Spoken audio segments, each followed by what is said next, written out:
C'est vrai, j'ai expliqué déjà, mais c'est un peu complexe la problématique. Tu sais? Voilà. Ah, ça tourne?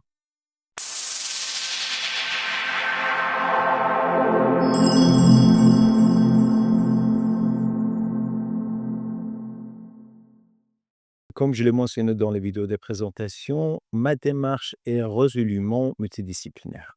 Elle mobilise la philosophie, la psychologie, l'anthropologie, la sociologie, entre autres, et s'inscrit dans une réflexion historique riche et aventureuse de l'art dramatique.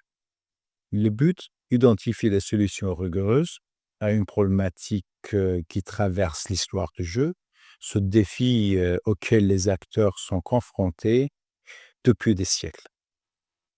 Mais là, pour éclairer cette problématique, j'aimerais vous raconter une histoire très simple, presque banale, qui m'a profondément marqué.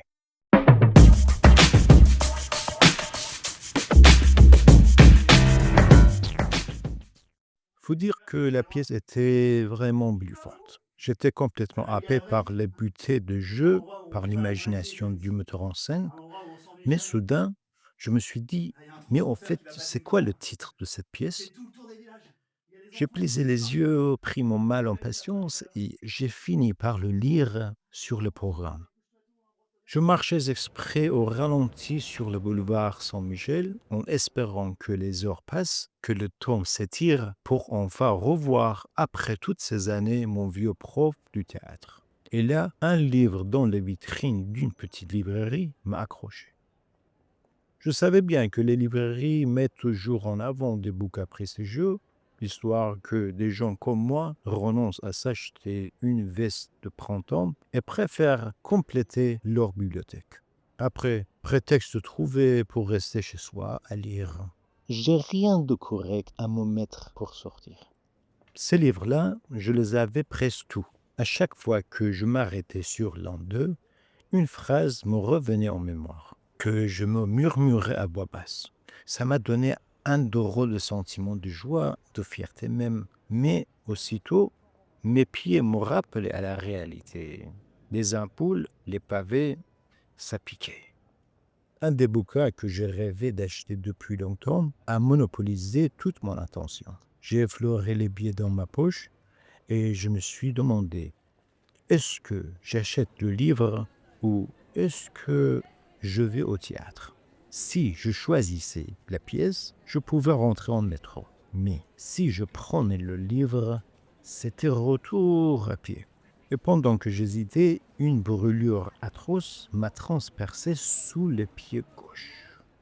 En revoyant le titre de la pièce en gros sur le programme, je me suis dit, si seulement j'avais acheté ce livre hier. Après le spectacle, j'ai passé des coups de fil à d'anciens camarades de fac et j'ai fini par mettre la main sur le texte.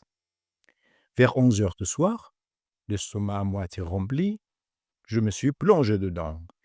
À 3 heures du matin, j'avais fini, j'ai allumé un clope et avant d'aller dormir, j'ai pris une décision. Demain, coûte que coûte, je retourne voir cette pièce. Mon prof, qui détestait qu'on l'appelle professeur, et qui intérieurement devait m'envoyer promener chaque fois que je le disais, répétait toujours. Ne cherche pas à bien jouer. Contente-toi de faire ton boulot d'acteur. Laisse ton personnage être fier de toi. Je l'avais déjà lu dans des bouquins et entendu ailleurs, mais ce jour-là, ça a eu sur moi un impact particulier. Le lendemain, simple spectateur, tapis dans un coin sombre, j'attendais que ça commence. La pièce débuta. Chaque cri sur scène rétrécissait ma place dans la salle. Le goût amer de la cigarette de 3 heures du matin me revenait.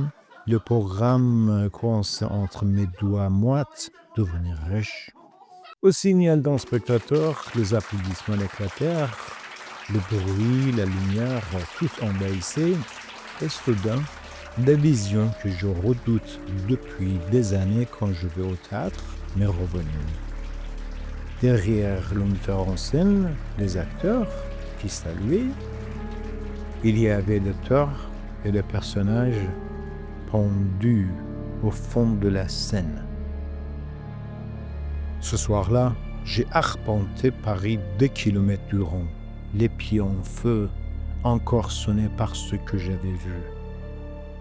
En rentrant, j'ai ouvert le frigo et je me suis souvenu que, depuis plusieurs jours, j'avais complètement oublié de prendre mes comprimés prescrits par le psy. 2 par jour.